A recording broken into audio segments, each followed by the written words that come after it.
विश्वंभरी अखिल विश्वतनि जनेता विद्याधरी वदनमा वसजो विधाता दुर्बुद्धिने दूर करी सद्बुद्धि आपो मां पाहि ओं भगवती भव दुःख कापो मां पाहि ओं भगवती भव दुःख कापो भूलो पड़ी भवरणे भटकूं भवानी सूझे नहीं लगिर कोई दिशा जवानी भासे भयंकर वड़ी मनना। बोलो अंबे मात की जय। धर्मयात्रा यूट्यूब चैनल નું આજે પરમ સૌભાગ્ય છે। આજે અમે આવ્યા છે પરમ ભગવદીયા લીલાવંતી બા, એમનું આખું નામ લીલાવંતીબેન મંગલદાસ વાયડા, એમના નિવાસ સ્થાને 71 વર્ષથી જગતજનની માં જગદંબાનું સ્થાપન થાય છે। અને કદાચ હરીશભાઈ તમે જો તપાસ કરશો તો 71 વર્ષથી કોઈના નિવાસ સ્થાને માતાજી પધારતા હોય એનો આ કદાચ લિમ્કા બુક ઓફ રેકોર્ડ્સ હશે, સમજ્યા। અને સૌથી વધારે મહત્વની વાત, 71 વર્ષથી પૂજ્ય બા માતાજીનું અનુષ્ઠાન કરી રહ્યા છે, સાધના કરી રહ્યા છે, ભક્તિ કરી રહ્યા છે। એટલે અમારી ધર્મયાત્રા યુટ્યુબ ચેનલ પણ પરમ સૌભાગ્યશાળી છે કે આજે આવા માતાજીના પરમ ભક્તનો મળવાનો અવસર પ્રાપ્ત થયો, એમના આશીર્વાદ લેવાનો અવસર પ્રાપ્ત થયો। તો બા અમારા ધર્મયાત્રા યુટ્યુબ ચેનલના જે ચાહકો છે એ આપનો ઇન્ટરવ્યુ જોઈ રહ્યા છે, તો એને તમે જણાવી શકશો કે આ 71 વર્ષથી માતાજીની સેવા, તો આની શરૂઆત થઈ ત્યારથી તે અહીંયા જે મહત્વના બાબતો આપણને યાદ આવતી હોય એ આપ જણાવો। એક તો નાનપણથી મેં ખૂબ સેવા કરી છે અને મને મારા બાપુજીનો પૂરો સપોર્ટ। બીજું મને ઈચ્છા થઈ કે માને મારા ઘરમાં બોલાવવી છે, એટલે મેં મારી સાથે કાંઈ સાધન હતું નહીં, એક પેટી ઉપર પેલા બેસાડી ધૂપ દીપ આરતી સબ બધું કરતી હું। એમાંથી બધું વધતું શરૂઆત થઈ છે। બા તમે મૂળ દ્વારકાના? હા હા, તો તમે વર્ષોથી હવે તો મુંબઈમાં જ છો, તો દ્વારકાથી તમે અહીંયા આવ્યા અને તમે અહીંયા માતાજીનું સ્થાપન શરૂ કર્યું, તો દ્વારકામાં જે નવરાત્રી થાય છે, દ્વારકાધીશજીના દ્વારકાપુરીમાં, અને અહીંયા મુંબઈમાં જે નવરાત્રી થાય છે, એમાં તમને શું? એમાં દ્વારકામાં અને મુંબઈમાં ઘણો ફરક છે। દ્વારકામાં અમારે છંદ પેલાના માણસો ગાતા એ છંદ થી શરૂઆત થાય છે, અહીં આપણે આ રીતે કરીએ છીએ। અને તમે સંસ્કૃતમાં પણ માતાજીનો આપણને એક શ્લોક આપણને આવડે છે, હું બોલી હતી તમારે? બોલો। કુપોતો જાયેત ક્વચિદપી કુમાતાન ભવતી। માને અપરાધથી માફી માંગુ છું। જગદમ ભવિચિત્રમાત્ર કિમ પરિપૂર્ણા કરુણાસ્તુ તેન્મયી અપરાધ પરંપરા કૃતમ નહીં માતા સમુપેક્ષતે સુતમ મત્સમ પાતકી નાસ્તિ પાપગ્નિ વશ્યમાં નહીં એવં નાત્વા મહાદેવી યથા યોગ્યમ તથા કુરુ। આ શ્લોકમાં માના અપરાધ ની માફી માંગુ છું કે માં તને જે ઠીક લાગે એ કરજે ને તને જે યોગ્ય લાગે એ કરજે. બા આપની ભક્તિનો લાભ આપની ત્રણ પેઢી, બરાબર ને હરીશભાઈ, ત્રણ પેઢીને 4 પેઢીને આપની ભક્તિનો લાભ મળી રહ્યો છે. તો હવે અત્યારના આપના બાળકો પણ આ ભક્તિ આપણે જે સંસ્કાર આપ્યા છે આગળ લઈ જશે. તો બા 91 વર્ષની ઉંમરે આટલી ચેતના, આટલી શક્તિ, આટલી ભક્તિ, આટલી ઉર્જા ક્યાંથી આવે છે? આ ઉર્જા તો મને માં આપે છે. મને છે ને માના દર્શન થાય છે.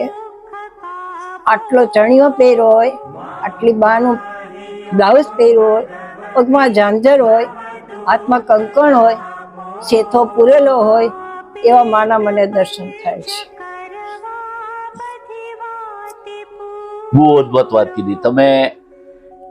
71 વર્ષથી માતાજીના અનુષ્ઠાન કરતા, આટલું દિવ્ય સ્થાપન કરતા હો, તો આજે મારા જે ધર્મયાત્રા યુટ્યુબ ચેનલના ચાહકો આપણો ઇન્ટરવ્યુ માણી રહ્યા છે, તો માતાજીના અલગ અલગ ગરબા જે આપણને આપણા પ્રિય હોય એની એક એક બબ્બે કડીઓ સંભળાવો. ઓ મા તારા ચરણ કમળમાં આ કાયા કુરબાન છે, મારે જીવાડે કે તું તારે પરવશ મારા પ્રાણ છે. બીજા કોઈ ભજનની ગરબાની કડીઓ સંભળાવો. પ્રેમ ભરેલું હૈયું લઈને તારે દ્વારે આવ્યો, તું જો મુજને તર છોડે તો આ દુનિયામાં મારે જાઉં ક્યાં. માતાજીની ભક્તિ, કારણ કે માતાજી આપણા ઘરે પધારે એટલે આપણે સવાર સાંજ આરતી કરવી પડે, સવાર સાંજ માતાજીને આપણે પ્રસાદ ધરવો પડે. તો આ જે નવી પેઢીના બધા જે લોકો આવી રહ્યા છે, હવે બધું બદલાઈ રહ્યું છે, બરાબર છે. ટીવી પર દિવસે ને દિવસે ચેનલોની સંખ્યા વધી રહી છે. સોસાયટીમાં નીચે ગરબા ચાલતા હોય ને લોકો ઉપર આરામથી ચેનલો પર સિરિયલો જોતા હોય. આવા યુગમાં જે માતાજીની નવી ભક્તિ કરવા માંગે છે એવી નવી પેઢીને આપની શું સલાહ છે? મારી એક જ સલાહ છે કે મારા બાળકો મારાથી પણ આગળ વધે. અને હવે બીજી કોઈ ગરબાની કડીઓ તમને જે યાદ આવે એ સંભળાવો.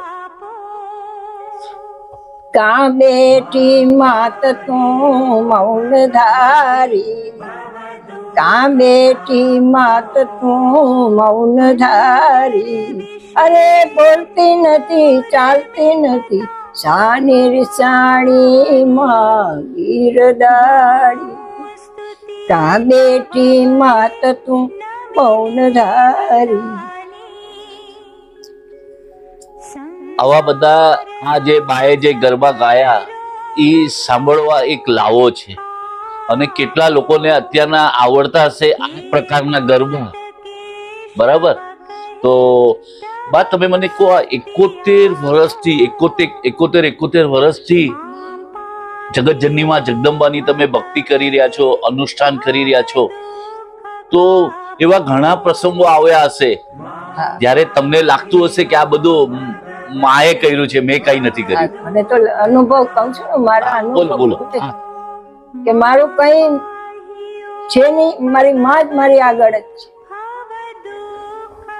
તબિયતમાં, માંદામાં, સાજામાં, બહાર જાઉં આવું મારી ભેગી જ છે. ધર્મ યાત્રા યુટ્યુબ ચેનલના ચાહકો, તમે આ પ્રોગ્રામ જોઈ રહ્યા છો, તમે જુઓ 91 વર્ષથી ઉંમરે બામાં કેટલી સ્ફૂર્તિ છે, ચેતના છે, પરમ તત્વ માતાજીની આટલી તમારી ભક્તિ છે. તો બા તમને અમારા ચેનલને અમે તમને મળીને ખૂબ આનંદ થયો. આજે માના દરબારમાં આપનું માતૃશક્તિનું, નારી શક્તિનું ભાવપૂજન કરતા અમારી ધર્મ યાત્રા યુટ્યુબ ચેનલ ધન્યતા અને ગૌરવ અનુભવ છે. બોલો અંબે માત કી જય. અને તમને તો ખબર છે આ સંસ્થા વિશે, કારણ કે દક્ષાબેને 35 વર્ષ આ સંસ્થામાં સર્વિસ કરી હતી. ડોક્ટર એવી મહેતા સાહેબ દ્વારા સ્થાપિત vid Indian society for mentally challenge. આપણે સ્કૂલના દિવ્યાંગ બાળકો બનાવેલા દિવાળીના દીવા હું માતાજીના સન્મુખ આપને અર્પણ કરું છું. જય અંબે. ગુજરાતી ભાષામાં, ગુજરાતી સાહિત્યમાં સુંદર શબ્દ છે પુત્રવધુ. પુત્રવધુ એટલે પુત્રથી પણ વધુ. હા, અને દક્ષાબેને પુત્રવધુ બન્યા પછી એમની કામગીરી એકદમ સુપેરે નિભાવી છે. અને ખાસ વિશેષ કહેતા આનંદ થાય છે કે દક્ષાબેને ડોક્ટર એવી મહેતા સાહેબ દ્વારા સ્થાપિત વીડી ઇન્ડિયન સોસાયટી ફોર મેન્ટલી ચેલેન્જમાં 35 વર્ષ એમણે જવાબદારી નિભાવી હતી. અને આજે પણ અમારા જૂના સ્ટાફ છે બધો દક્ષાબેનને પ્રેમપૂર્વક આદરપૂર્વક યાદ કરતો હોય છે. દક્ષાબેન, બા પાસેથી આપે ભક્તિના જે પાઠ શીખ્યા છો, હવે આપે નવી પેઢીને શીખવવાના છે. આ બાબતમાં આપ શું કરવાના છો અને કેવી રીતે બા પાસે શું શીખ્યા આટલા વર્ષોમાં? સાદર પ્રણામ બા તમારા ચરણોમાં. મને ફાવશે, મને ગમશે અને જે છે હું એમાં જ આગળ ચલાવીશ. અને જે આપણે ભગવાને આપ્યું છે, આપણી લાયકાત કરતા વધારે આપ્યું છે, એટલે ભગવાનનો ખૂબ ખૂબ ઉપકાર મહેસૂસ કરું છું. અને આ મારા બાળકો બી આ ભક્તિ માર્ગે આગળ વધે એવો મારા નમ્ર પ્રયાસ છે. મારા સ્કૂલના બાળકો મારો શ્વાસ છે, મારા ઘરના બાળકો મારી એક જમણી આંખ, એક ડાબડી આંખ છે. બસ આ બધા ભક્તિ માર્ગે વડે આધ્યાત્મિક એની ઉજ્જવળ ગતિ થાય એવું ઈચ્છું છું. પૂજ્ય બા પાસેથી જે બધું એમનામાં સંસ્કારનું સિંચન થયું છે ભક્તિ માર્ગે અને દરેક ક્ષેત્રે આગળ વધ્યા છે એવા હરીશભાઈ વાયડા. હરીશભાઈ, એક તો પહેલી વસ્તુ તો તમારે ત્યાં માતાજી 71 વર્ષથી માતાજીનું સ્થાપન થાય છે. એ એક મોટો યાદગાર પ્રસંગ કહેવાય અને હકીકત છે, છતાં પણ સહેલાઈથી ન માનવામાં આવે એવી ઘટના છે આ.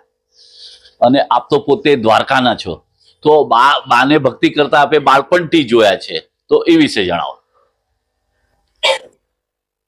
તો માના ચરણોમાં મારા સાદર પ્રણામ. ઘણીવાર એવી વસ્તુ બનતી હોય કે આપણે અનુભવતા હોય પણ એને શબ્દમાં વાળતા બહુ તકલીફ પડતી હોય અને અવ્યક્ત વસ્તુ હોય છે આ. છતાં પણ પાપા પગલી કરતા કરતા મારા પપ્પાની આંગળીએ ચાલતા ચાલતા અમે બધું શીખ્યા છીએ. કેમ શ્રૃંગાર કરવા, કેમ સ્થાપન કરવું, કેમ મૂકવું, આ બધું મારા ફાધરે મને શીખડાવ્યું છે. અમે 2 ભાઈઓ, એમાં વધારે મોટો હું એટલે બધી જવાબદારી વધારે પડતી મારા પર આવી છે અને મેં અત્યાર સુધી નિષ્ઠાપૂર્વક નિભાવી છે. એનો મને ખૂબ આનંદ છે, ખૂબ આનંદ છે, ખૂબ આનંદ છે. અને એક જ કહેવું છે, આ બધું કેવળ પરમાત્માની કૃપા, મારા ઈષ્ટદેવની કૃપા, મારી કુળદેવીની કૃપાથી જ આ બધું સંભવ બન્યું. આપણી કોઈ લાયકાત નથી, કોઈ પાત્રતા નથી, પણ ઈશ્વરે આપણને ડગલે ને પગલે નવા નવા વિચારો આપ્યા છે, નવી નવી પ્રેરણા આપી છે, નવું નવું કરવાની આશા આપી છે બધું. અને એ જ કરે છે. હું કેવળ નિમિત્ત, અમારો આખો પરિવાર કેવળ નિમિત્ત માત્ર છીએ. આ એની કૃપાથી જ ચાલી રહ્યું છે. રામાયણમાં એક ચોપાઈ છે, હોઈ સોઈ જો રામ રચી રાખા, કો કરી તર્ક બઢાવઈ સાકા. આમાં અમારે તર્કને કોઈ નિશાન જ નથી રહ્યું. આ બધું એની મેળે સ્વયં સંચાલિત ચાલી રહ્યું છે. મને માણસો મળતા જાય છે, કારીગરો મળતા જાય છે અને એ કારીગરોમાં પાછા કેવા નિષ્ઠાપૂર્વક કોઈ પૈસાની કે ભૌતિક સુખની અપેક્ષા રાખ્યા વગર આવા માણસો મળવા એ કેવળ પરમાત્માની કૃપા છે. અને બસ અમે આ પરંપરા જિંદગીના છેલ્લા શ્વાસ સુધી જાળવી શકીએ, બસ એવી અમે મા પાસે યાચના કરીએ છીએ. મારી આ તો જોઈ નથી મેં કેવી છે, પણ આ મારી મા, એના આત્માને આનંદ થાય એ રીતનું શેષ જીવન વિતાવવાની ઈચ્છા છે. હરીશભાઈ, આજે માતાજીનો શૃંગાર કર્યો છે, આ દિવ્ય જોઈને બીજું કોઈ કહેવાનું જ ન હોય. પ્રસન્નતા અને કેવળ પ્રસન્નતા. તો આ શૃંગાર વિશે પણ થોડું જણાવો આપ, અને માતાજીના અલગ અલગ સ્વરૂપ છે એના વિશે પણ પ્રકાશ પાડો. કેન્દ્રમાં જે હરસિદ્ધિ માતા છે એ મારા નાનાએ આપેલી સેવા છે અને મારી માની બહુ ઈચ્છા હતી કે આપણે હરસિદ્ધિ માતાને કેન્દ્રમાં બેસાડીએ. એની આ બાજુમાં છે એ ચંદ્રભાગા માતાજી છે, અમારી કુળદેવી છે. પણ તમે એની એક વિશિષ્ટતા જોશો તો એને દ્વારકાધીશના શ્રૃંગાર કર્યા છે. ઓહો, વાહ વાહ. તમે જરા ફોટો બારીકાઈથી નિરીક્ષણ કરશો તો તમને લાગશે કે આ કૃષ્ણ જ બેઠો છે. હા, અને મારા પપ્પાની બહુ જ ઈચ્છા હતી કે મારે ખોડિયારને બી સ્થાન આપવું છે, એટલે ખોડિયારનું સ્થાન પણ આપ્યું છે. અને જગદંબા તો છે જ. અને આ શ્રૃંગાર કરતા મારા એક બે અનુભવ તમને કહેવા માંગુ છું કે હું જ્યારે માને શ્રૃંગાર કરતો હોઉં છું ત્યારે હું હારને જ્યારે અર્પણ કરું છું ને ત્યારે હે માં, મારું આ મનરૂપી પુષ્પ તું સ્વીકાર છે, મારું મનરૂપી પુષ્પ સ્વીકાર છે. આવા બધા ભાવ આવે છે. અને હું ભાવનો માણસ છું, બહુ જ્ઞાનનો માણસ નથી. એ બસ ભાવ આવે એ બધું થયા કરે છે, એ જ ઈશ્વરની કૃપા. હા, અમારા રાજુભાઈ મહારાજ છે. મારાના પપ્પાના વખતથી મારે ત્યાં 42મું વર્ષ છે. લગભગ 40 થી 42 વર્ષથી અમારે ત્યાં સેવા કરે છે. અને સૌથી વિશિષ્ટ એનામાં ગુણ હોય તો એક સંતોષ ગુણ છે એનામાં વિશેષ. અમે જે ફૂલને એને ફૂલની પાકડી અમે અર્પણ કરીએ, એને કોઈ દિવસ એવો કોઈ એને કંઈ એની દલીલો નથી રહી, કોઈ બી જાતનું કોઈ અપેક્ષાઓ નથી રહી. આવી આ ઋણાનું બંધન જ છે બધું. અને મારી માં, એના 2 દીકરા છે, હરીશ અને હેમંત, પણ રાજુભાઈને એ 3જા દીકરા તરીકે માને છે. અને તમે નહીં માનો કે આ ડેકોરેશનની અંદર બી એ જે પેલો માણસ અહીંયા ફિટ કરવા આવે ત્યારે એ ખડે પગે ઊભા હોય. ને આ જેટલી લાઇટિંગની વ્યવસ્થાઓ જુઓ છે એ બધી એમણે કરેલી છે વ્યવસ્થા. શું કહું આના વિશે? જ્યાં જાય ત્યાં હર્ષ થાય એવા રાજુ મહારાજ હર્ષ, રાજુભાઈ હર્ષ, હરીશભાઈ વાયડાને ત્યાં લગભગ 40 થી 42 વર્ષથી માતાજીની પૂજન કરાવે છે. અને હરીશભાઈ, તમે જે કહ્યું કે જે દક્ષિણ આપો લઈ લે, આ બ્રાહ્મણના ગુણ છે. બ્રાહ્મણ સંતોષી હોય, બ્રાહ્મણ કદી લાલચુ ન હોય. બ્રાહ્મણ જે યજમાન આપે એ પ્રેમથી લઈ લે. તો રાજુ મહારાજ, ખાસ અમને પૂછવાનું કે 42 વર્ષથી આપ પધારો છો, આ પરિવાર સાથે, માતાજીના અનુષ્ઠાન સાથે આપ સંકળાયેલા છો, તો આ પરિવારની ભક્તિ અને આપના અનુભવ વિશે જણાવો.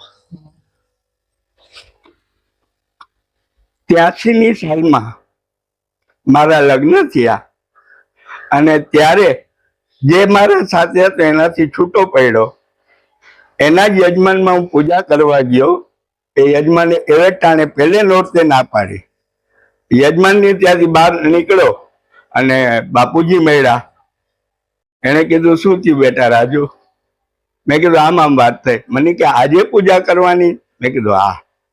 તરત જ મને પોતાને ઘરે લઈ આવ્યા અને ત્યારથી આજ 42 વર્ષથી હું નિષ્કામ ભાવે માની સેવા કરું છું. અને અહીંયા જેટલો મને સંતોષ મળે છે એવો ક્યાંય નથી મળતો. રાજુ મહારાજ, 42 વર્ષથી આપ આ પરિવારમાં આવી રહ્યા છો, માતાજીની ભક્તિ કરી રહ્યા છો, કરાવી રહ્યા છો. આપ માતાજીનો ગુણગાન ગાતો એક ગરબાની 2-3 પંક્તિઓ સંભળાવો. મંત્રાર્થ સફલા સંતો પૂર્ણા સંતો મનોરથા શત્રુણામ બુદ્ધિનાસ્તોસ્તુ મૈત્રાણામ ઉદયસ્તવ. બધાને હું આશીર્વાદ આપું છું કે આ મંત્ર દ્વારા બધાને આયુ, આરોગ્ય, બધાની મિત્રતા, એકબીજાના સંબંધ સચવાઈ રહે એવા બધાને હું આશીર્વાદ આપું. આપણે કન્યા નવી પડીને સાસરે આવે ત્યારે એની નણંદ એની સખી હોય, અને નણંદ તો હોય જ, સાથે જેઠાણી હોય, એ પણ એની સખી હોય. તો આવા વિશાખાબેન વાયડા પરિવારના નાના પુત્રવધુ છે. વિશાખાબેન, આપે તો બેંકમાં વર્ષો સુધી જવાબદારી સંભાળી અને પછી આ સંયુક્ત પરિવારમાં પણ આપે સુંદર કામગીરી બજાવી. તો એના વિશે જણાવો અને માની ભક્તિ વિશે જણાવો. પહેલા તો જ્યારે મારું એપોઇન્ટમેન્ટ લેટર આવ્યો, પહેલા મેં મારા બાને પૂછ્યું, બા હું સર્વિસ ચાલુ કરું, તમે બધા છોકરાઓને સંભાળી શકશો? તો કે હા તું ચાલુ કરી દે. એટલે 1 ઓગસ્ટ 1980માં મારો પહેલો દિવસ હતો. અને પરણીને આવીને તરત જ મને જોબ મળી ગઈ હતી. એટલે પેલા મારી એવી ઈચ્છા હતી કે બા જો હા પાડે તો જ મારે કરવી છે. ત્યાર પછી આ જે ભક્તિ તમે બા પાસે શીખ્યા એના વિશે પણ થોડું જણાવો. ઓહો, એ તો બા તું આ કરી લે, તું આ કરી લે, મને બધે ડિક્ટેટ કરે કે તારે આ જ કરવાનું. હમણાં બધું દીવા તૈયાર કરો, પ્રસાદ તૈયાર કરો. પૂજ્ય બા, પછી દક્ષાબેન, પછી સાસુ, પુત્રવધુ અને પુત્રની પણ પુત્રવધુ, પૌત્રવધુ, બરાબર છે ને? અને નામ પણ બહુ સરસ, પાવની. હા, પતિત પાવની આપણે કે છે ને. એટલે પાવનીબેન, આ પરિવારમાં આપ પ્રભુતામાં પગલા માંડ્યા પછી આવ્યા અને આપે જોયું આ ભક્તિ, આવી ભક્તિ માતાજીની બધી જગ્યાએ સરળતાથી થતી નથી, તો ત્યારે આપને કેવી અનુભૂતિ થઈ, કેવી લાગણી અનુભવી?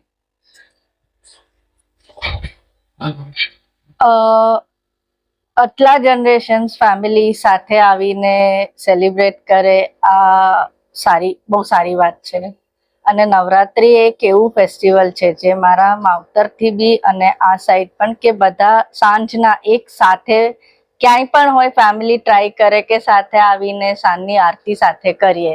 તો એ જે આપણી બિઝી લાઈફ છે મુંબઈની, બહુ ડિફિકલ્ટ હોય પ્રોફેશનલ્સ માટે, બટ બધા ફેમિલી મેમ્બર્સ ટ્રાય કરે. તો એ એક છે જે અમારું ઇવન યંગર જનરેશન શીખી રહ્યું છે, and we are also proud of. તમે કહ્યું કે યંગર જનરેશન, મેં જોયું આપની દીકરી ગૌરાંશી, એ પણ સુંદર રીતે માતાજીનો આપણી ભક્તિ કરે છે. કારણ કે જે બાળકો જે જુએ એ શીખે, અને આપના પૂજ્ય બાને જોઈને, હા, દક્ષાબેનને જોઈને, અને હવે આપને જોઈને પણ એનામાં ઘણા સંસ્કારો આવે, સ્વાભાવિક છે. તો તમે 71 વર્ષથી માતાજી આપના પરિવારમાં સ્થાપન થઈ રહ્યું છે, હવે તમે આ ભવ્ય પરંપરાને આગળ વધારવાની જવાબદારી તમારી છે, તો તમે એ બાબતમાં શું સંકલ્પો કર્યા છે? અમુક વસ્તુ છે જે દિવસની આરતી કરીએ કે સ્તુતિ બોલીએ કે જ્યારે મનને શાંતિ મળે, તો એ અમુક વસ્તુ છે જે અમારું we will continue doing it. તો એ છે કે, અને નાનપણથી જ કે જ્યારે ભણતા બી ક્યારેક અગર મિસ થઈ જાય આરતી, તો સમવેર ચેન ના મળતો, કંઈક મિસિંગ લાગે. હા, એટલે એ વસ્તુ છે કે કોશિશ કરશું કે આગળ બી આરતી કે જે પણ છે એ ટાઈમે ઘરે પહોંચી જઈએ, એ 9 દિવસનું એટલીસ્ટ સાથે ટાઈમ સ્પેન્ડ કરીએ. પાવનીબેન, તમારા વિચારો જાણી ખૂબ આનંદ થયો. અને આ જ રીતે જગતજનની માં જગદંબા અને દેવાધિદેવ મહાદેવ આપણા સૌના પર એમની કૃપા વરસાવતા રહે, એવી માના ચરણોમાં પ્રાર્થના. ગુજરાતીમાં સુંદર કહેવત છે, પહેલું સુખ તે જાતે નર્યા, અને એનું અંગ્રેજીમાં છે હેલ્થ ઇઝ વેલ્થ. અને આ બધા જે માતાજીના ભક્તો છે એ બધા શારીરિક ફિટનેસ ને શારીરિક સુસજ્જતાને બહુ મહત્વ આપે છે. કારણ કે તમારી શરીર સારું હોય તો તમે બધી પ્રવૃત્તિ કરી શકો. અને આ બધા MCF ક્લબમાં નિયમિત સભ્ય છે અને રેગ્યુલરલી સ્વિમિંગ કરે છે, બીજી બધા એક્સરસાઇઝ કરે છે, ગેમ રમે છે. તો આપણે પિકનિક કરીએ છીએ. હા, પિકનિક પણ એક આપણું બંને પ્રસંગ રહે તો આપણે બધું કરી શકીએ. તો આપણે તમારી બધાની, કારણ કે બધા લગભગ સિનિયર સિટીઝન છે, તો આપણે તમારી ફિટનેસ માટે આપણે તાળીઓથી ગડગડાટ કરીએ મારા માટે.